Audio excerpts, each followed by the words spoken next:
دیکھیے یہ کتاب ہمارے کتب خانے کی ہے اور اس کے اتنے ایڈیشن چھپ چکے ہیں. دیکھ رہے ہیں آپ اس کی ضخامت کتاب کی. اس کا نام ہے ہابسن اینڈ جابسن. کتاب کا نام ہے ہابسن اینڈ جابسن. یہ انگریز ہنری یولے نے یہ کتاب آج سے 150 برس پہلے لکھی ہے.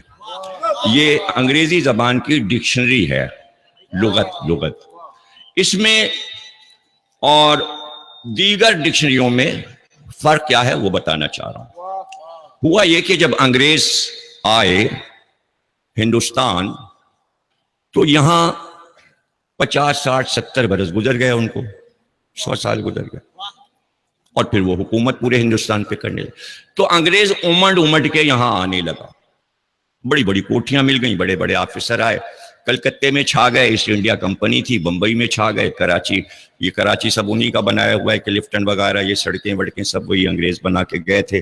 نام بھی انہوں نے انگریزی رکھے, کلفٹن, یہ کیمل اسٹریٹ اور یہ فلانی اسٹریٹ, یہ سب انگریزی نام کس نے رکھے؟ انگریزوں نے رکھے. تو کراچی بھی بنایا. ساحل علاقے انہیں بہت پسند تھے, بمبئی میں رہے, کلکتے میں رہے, لکھنؤ بھی آئے, حکومت کی, الہ آباد میں رہے, میسور میں رہے, سرنگا پٹم میں رہے, گوالیار میں رہے, الہ آباد میں رہے, کانپور تو ان کا کینٹ تھا, فوج رہتی تھی انگریزوں کی, بہت سی چھاونیاں تھیں ان کی, میرٹھ وغیرہ, یہ وہ دلی میں رہے, وہ تو دارالحکومت تھا ان کا. پورا یہ پنجاب, یہ پورا سندھ, یہ پورا پشاور, یہ سب ان کے قبضے میں تھا. پورے ورلڈ پہ ان کی حکومت تھی. اب ہندوستان جب آئے تو وہ ذرا تہذیب سے متاثر ہوئے اور ان کے بچے پیدا ہوئے ہندوستان میں. جیسے کراچی میں اگر کسی بیرونی صوبے کے آدمی کا بچہ کراچی پیدا ہو جائے اور یہاں پڑھنے لکھنے لگے اور بڑا ہو جائے 20-22 برس کا, تو آپ نہیں پہچان سکتے کہ یہ کس صوبے کا ہے. آپ کی طرح اردو بول رہا ہے, آپ کی طرح کپڑے پہنے ہوئے ہیں, بات چیت آپ کی طرح کر رہا ہے, رکھ رکھاؤ اس کا تہذیب آپ کے ساتھ اٹھ رہا ہے, بیٹھ رہا ہے, کھا رہا ہے, پی رہا ہے, بلیسوں میں جا رہا ہے, تو آپ کا جیسا لگے گا. تو انگریزوں نے ظاہر ہے کہ بہت کوشش کی, شیروانیاں پہننے لگے, چوڑی دار پیجامہ پہننے لگے, مسلمان جو کپڑے پہنتے تھے وہ پہننے لگے. ان کے بچے اور متاثر ہوئے.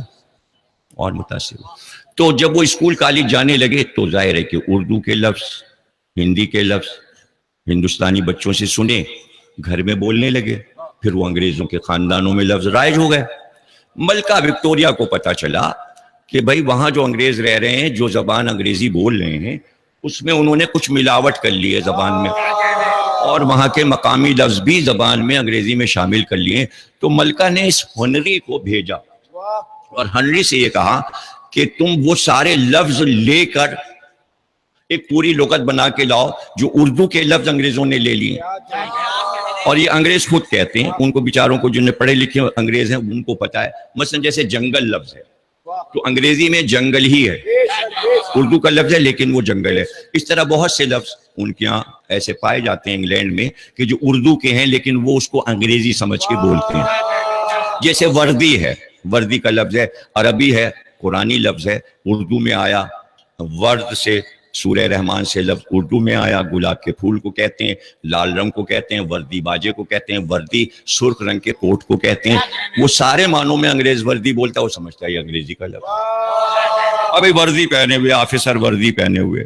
تو اس طرح کے بہت سے لفظ ملکہ نے کہا بھائی یہ لفظ بنا کے لیاؤ, اور ساری لغت تیار کر کے. وہ کلکتے آیا, اس نے کہا یہاں انگریز زیادہ ہیں, تو ایک ہوٹل میں ٹھہر گیا.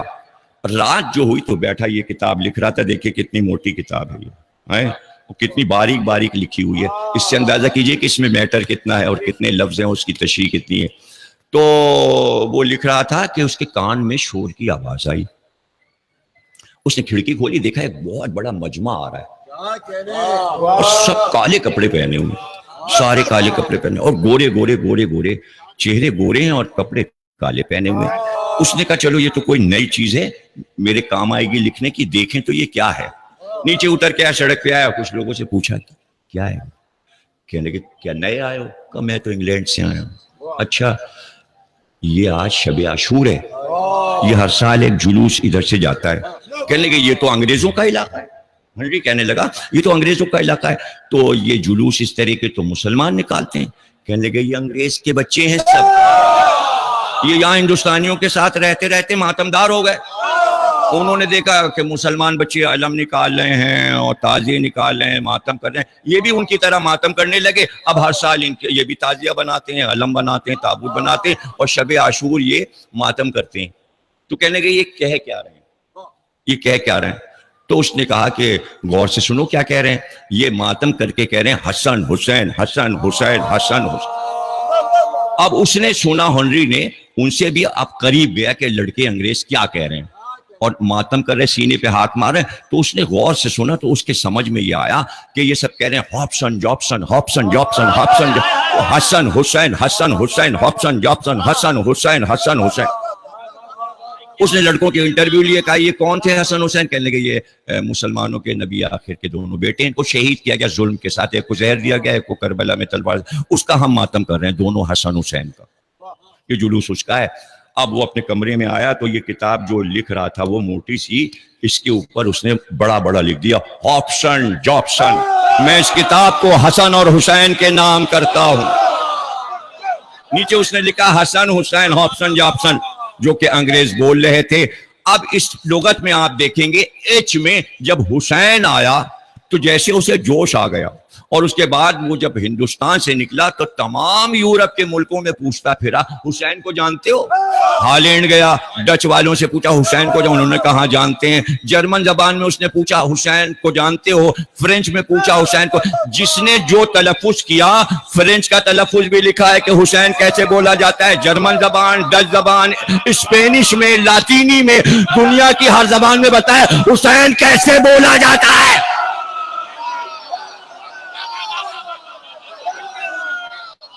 انسان کو بیدار تو ہو لینے دو، ہر قوم پکارے گی ہمارے ہیں حسین.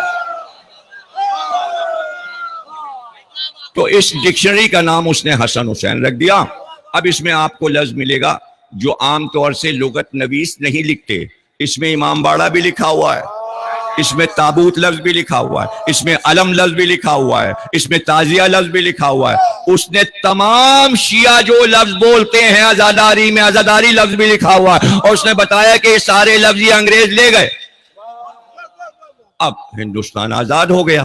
جب آزاد ہو گیا تو انگریز واپس چلے گئے.